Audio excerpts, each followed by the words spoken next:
এক 30 বছরের সুন্দরী ভদ্র মহিলা বাসে করে বাড়ি ফিরছেন তার বাচ্চাকে স্কুলে দেওয়ার পরে। পাশের সিটে এসে বসলেন এক ভদ্রলোক। প্রায় দিন সেই মহিলাকে দেখেন একই সময়। তাই আজ জিজ্ঞাসা করেই ফেললেন, ম্যাডাম আপনি কোন অফিসে কাজ করেন? আপনি ওয়ার্কিং নাকি হাউস ওয়াইফ? ম্যাডাম বললেন, হ্যাঁ অবশ্যই আমি ওয়ার্কিং, 24/7 কাজ করি। ভদ্রলোক উৎসাহের সাথে জিজ্ঞাসা করলেন, সেটা আবার কোন অফিস? ভদ্রমহিলা বললেন, আমি আমার বাড়ির ফার্স্ট অ্যালার্ম, যার আওয়াজে সবার ঘুম ভাঙে। আমি আমার বাড়ির কুক এবং তার সাথে ওয়েটারও বটে। আমি আমার বাচ্চার জন্য টিচার এবং 24/7 তার বডিগার্ড। আমার হাজব্যান্ডের আমি পার্সোনাল অ্যাসিস্ট্যান্ট। আমার বৃদ্ধ শ্বশুর এবং শাশুড়ি মায়ের আমি নার্স। আমার বাড়িতে আসা আত্মীয় এবং অতিথিদের আমি রিসেপশনিস্ট। কোনো অনুষ্ঠান বাড়িতে সেজে যাওয়া মডেল আমি। আমি আমার হাজব্যান্ডের পুরো জীবনের সিনেমার হিরোইন। আমি 24/7 কাজ করি। মাসের শেষে কোনো স্যালারি নিই না।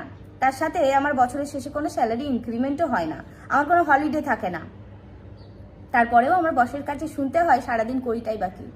যদি কিঞ্চিত আপনার মধ্যে একটুখানিও লজ্জাবোধ থাকে, এই প্রশ্নটা আর কাউকে করবেন না, ওয়ার্কিং নাকি হাউস ওয়াইফ। কেন বাড়িতে যে স্ত্রীরা থাকে তাদেরকে কাজ করতে হয় না? তাহলে তারা কেন ওয়ার্কিং নয়?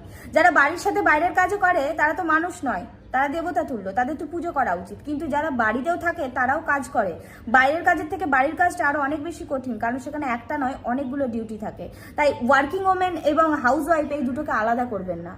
দয়া করে হাউস ওয়াইফদেরকেও ওয়ার্কিং বলবেন।